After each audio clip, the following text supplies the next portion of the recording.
नमस्कार साथियों, सुप्रभात।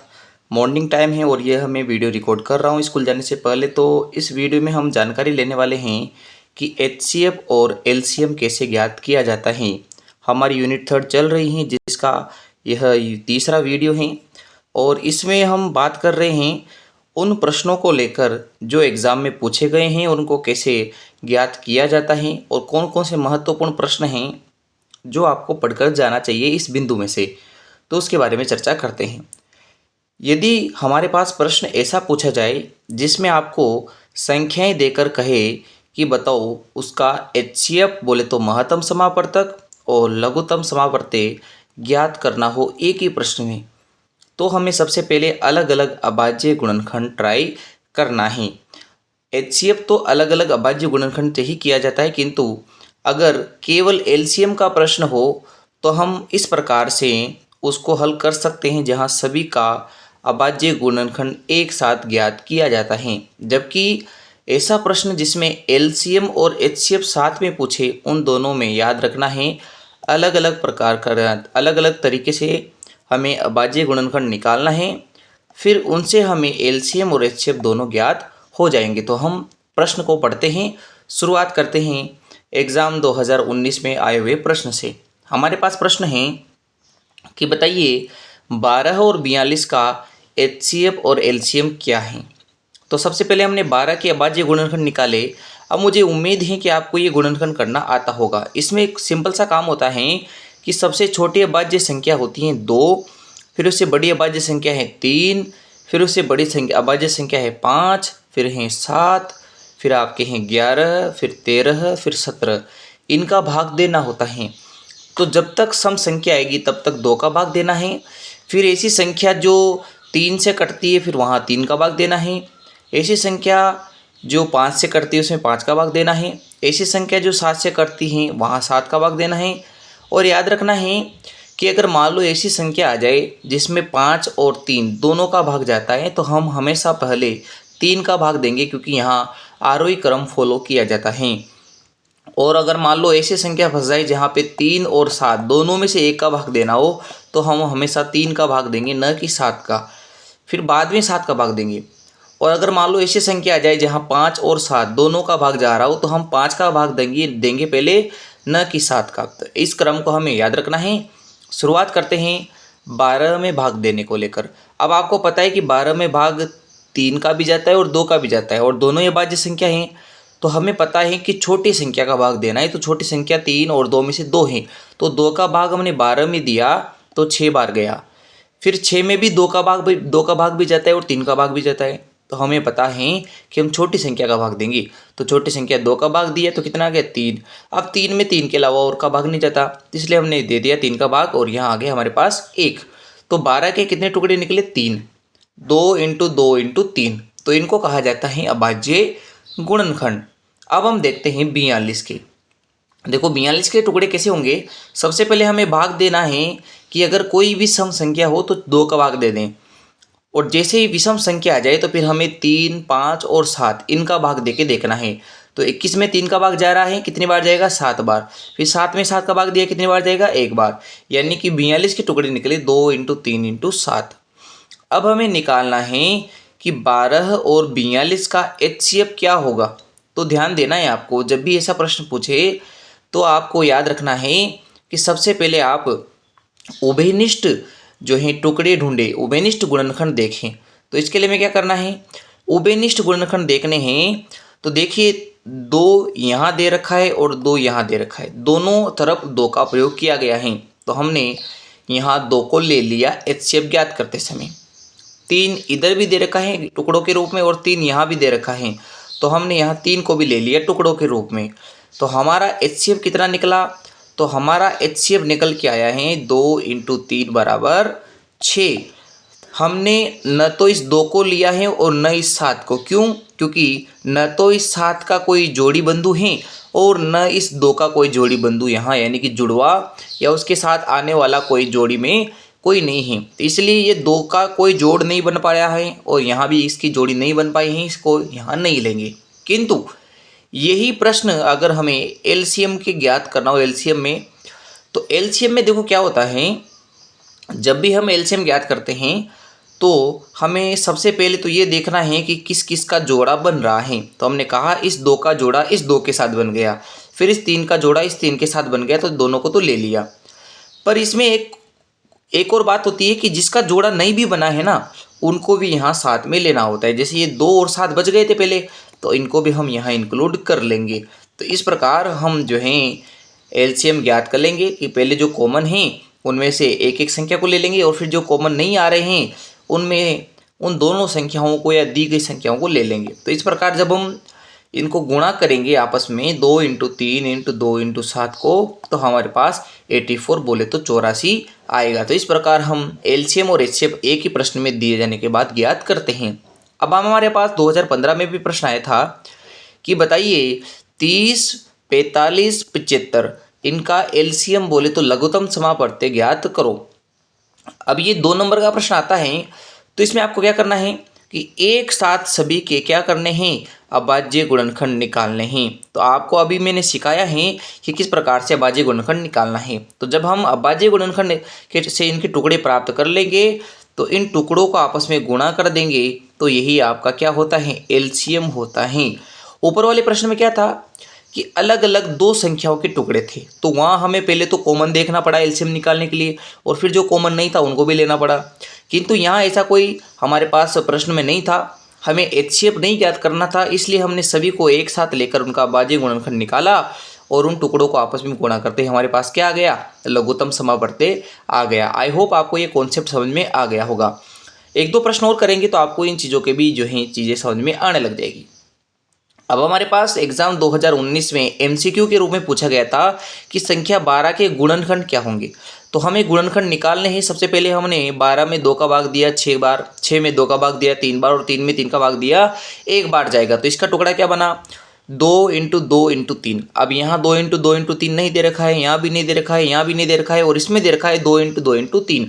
यहाँ पीछे इंटू लगा के 1 भी दे रखा है। इसका मतलब क्या हुआ कि 1 को हम किसी भी संख्या से गुणा करें उसका कोई फर्क नहीं पड़ता है, और न एक न तो अभाज्य संख्या है और न ही भाज्य, एक न तो सम संख्या है, एक आपके केवल विषम संख्या है। तो भाज्य भाज्य में एक का फर्क नहीं पड़ता है, इसको यूज किया जा सकता है।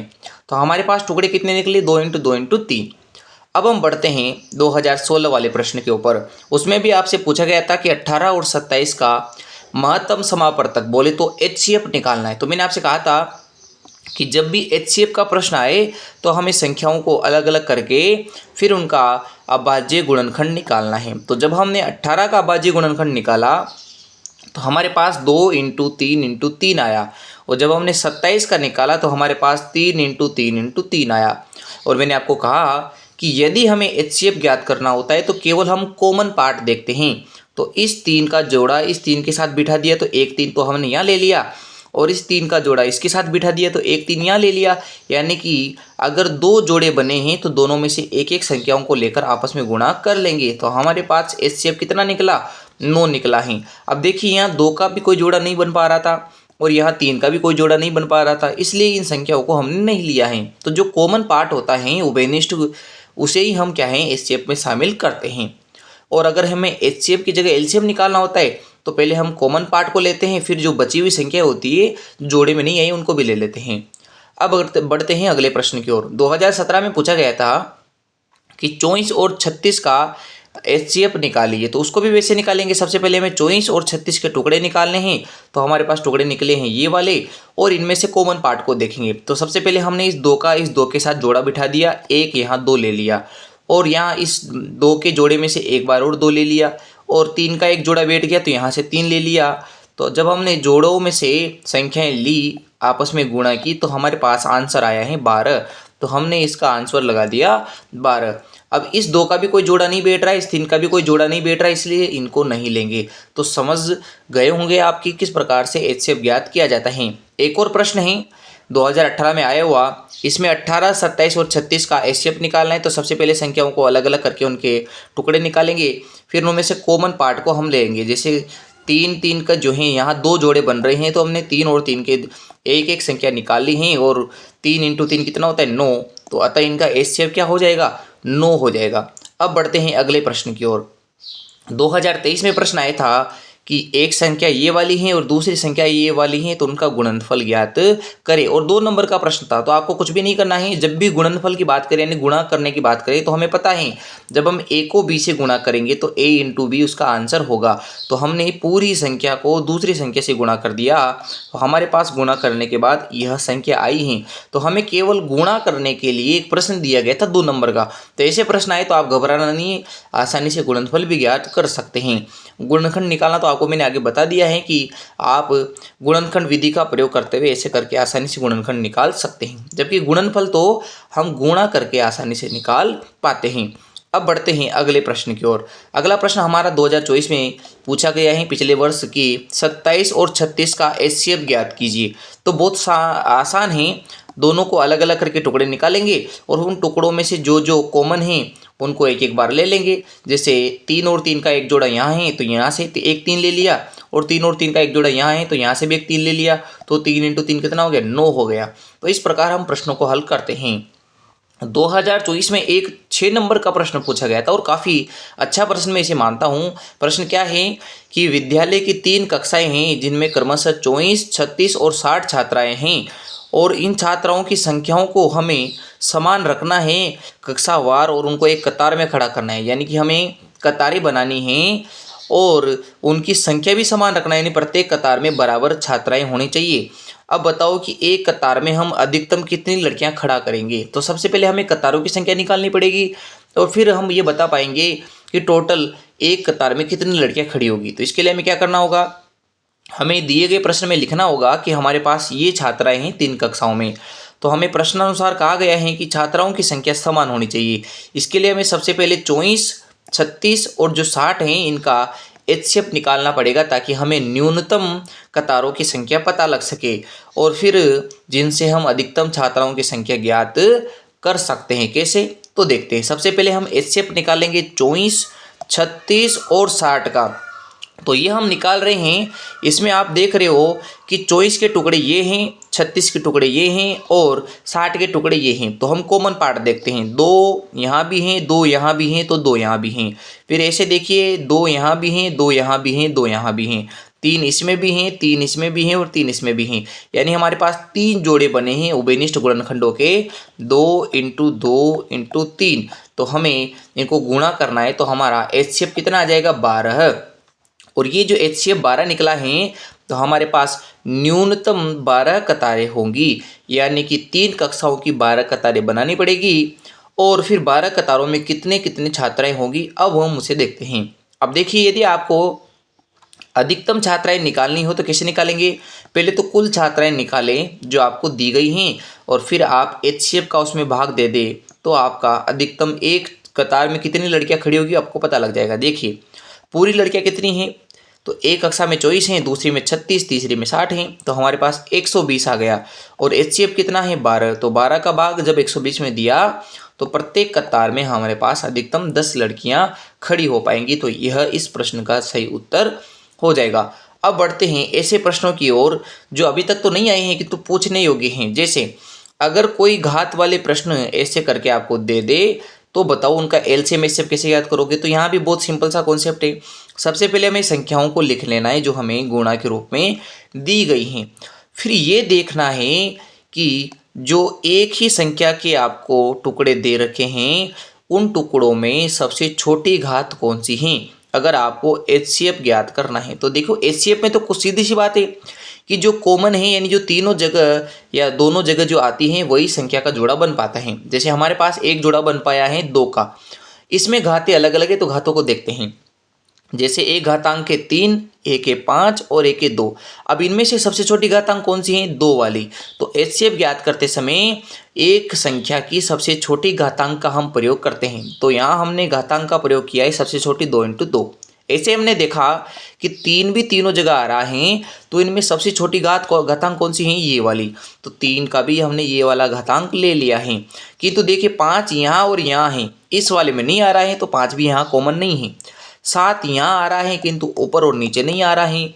11 यहाँ है किंतु ऊपर और इसके ऊपर वाली पंक्ति जो है पंक्ति में नहीं है। तो इसलिए हम 5, 7 और 11 को यहाँ शामिल नहीं कर रहे हैं। तो जब हम केवल उभयनिष्ठ को देखेंगे तो हम HCF ज्ञात कर रहे हैं, और HCF ज्ञात करने के लिए हमें सबसे छोटी घातांक देखनी है।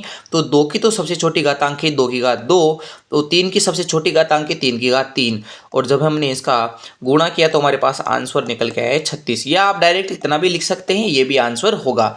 अब हमें निकालना है एलसीएम। तो देखिए एलसीएम निकालना बहुत सामान्य सी बात है, पर यहाँ क्या करना है, यहाँ आपको घातें छोटी की जगह पे बड़ी लेनी है। जैसे 2 कॉमन तो हैं, पर यहाँ सबसे बड़ी घात है 2 की 5, तो उसको ले लिया 2 की घात 5। यहाँ 3 भी कॉमन है, पर 3 की सबसे बड़ी घात आ रही है 5, उसको भी ले लिया हमने 3 की घात 5। फिर हमारे पास 5 2 बार आया है, तो दोनों में से बड़ी घात कौन सी है, 5 की घात 2, तो उसको भी ले लिया। 7 एक बार आया है तो उसको वैसा का वैसा ले लेंगे। 11 एक बार आया है तो उसको वैसा का वैसा ले लेंगे, और ये हमारा आंसर बन जाएगा। तो इस प्रकार हम प्रश्नों के उत्तर देते हैं। अब 1-2 प्रश्न और हैं। जैसे मान लो कि आपको 2 संख्याएं देकर HCF या LCM में से एक दे दे और दूसरा निकालना हो, तो कैसे निकालते हैं। तो हमारे पास एक फॉर्मूला होता है कि LCM गुणा HCF बराबर होता है पहली संख्या इंटू दूसरी संख्या। तो प्रश्न में कहा है कि एक संख्या 25 है, एक 225 है, और उनमें से HCF दे रखा है आपको 25, तो LCM निकालना है। तो हमने क्या किया कि LCM निकालना है, इंटू 25 आपको HCF दे रखा है, पहली संख्या 25 है और दूसरी संख्या 225 है। तो LCM निकालने के लिए हम क्या करेंगे, 25 गुणा 225 में इस वाले 25 का भाग दे देंगे, तो 25 से 25 कैंसिल हो जाएगा, तो LCM कितना निकल के आ गया, 225 निकल के आ गया है। अब इसकी तरह एक और प्रश्न है, काफ़ी अच्छा प्रश्न है, उसी फॉर्मूले से सोल्व होगा कि 2 पूर्ण संख्याएं हैं, उनका अनुपात 3:4 हैं, और इनका HCF आपको दे रखा है, और इस बार भी आपको LCM ज्ञात करना है। तो 3 नंबर का प्रश्न दिया देने योग्य है। तो सबसे पहले आपको लिखना है अनुपात, फिर आपको लिखना है HCF, और जब अनुपात और HCF दिया गया हो तो आप संख्याएं निकाल सकते हैं। कैसे, आपको HCF को अनुपात वाली जो संख्या है उनसे गुणा करना है, तो आपको मूल संख्याओं का पता लग जाएगा। जैसे 5 को 3 से गुणा किया तो आपकी पहली संख्या निकल के आई है 15, और 5 को गुणा किया 4 से अनुपात वाले से, तो हमारे पास दूसरी संख्या निकल के आई है 20। अब हमारे पास दोनों संख्याएं भी हैं, HCF भी हैं, तो वो वाला फॉर्मूला लगा देंगे जो अभी हम ऊपर डिस्कस कर रहे हैं। जैसे कि LCM इंटू HCF बराबर होता है पहली संख्या इंटू दूसरी संख्या। तो हमें LCM ज्ञात करना है, HCF हमें दे रखा है, पहली संख्या भी पता है और दूसरी संख्या भी पता है, तो LCM निकाल सकते हैं। कैसे निकालना है, देखिए सबसे पहले हमें 15 इंटू 20 को एक तरफ रखना है, तो वो रख दिया। अब 5 गुणा में है तो कहाँ जाएगा, भाग में। 5 से 15 को काटा 3 बार, और 3 को 20 से गुणा किया तो कितना आ गया, 60। तो हमारे इस प्रश्न का उत्तर हो जाएगा LCM के रूप में 60। अगर आपको हमारा वीडियो पसंद आया है तो आप वीडियो को लाइक और शेयर ज़रूर करें, और अगर आप इसी प्रकार से और भी मज़ेदार वीडियो देखना चाहते हैं अपने विषय से संबंधित और अपने अपने BST से फर्स्ट ईयर सेकेंड ईयर से संबंधित, तो हमारे इस channel DLED academy by S Kumar को सब्सक्राइब ज़रूर करें, ताकि नित्य डेली रूप में आप इन क्लासों को प्राप्त कर पाएँ।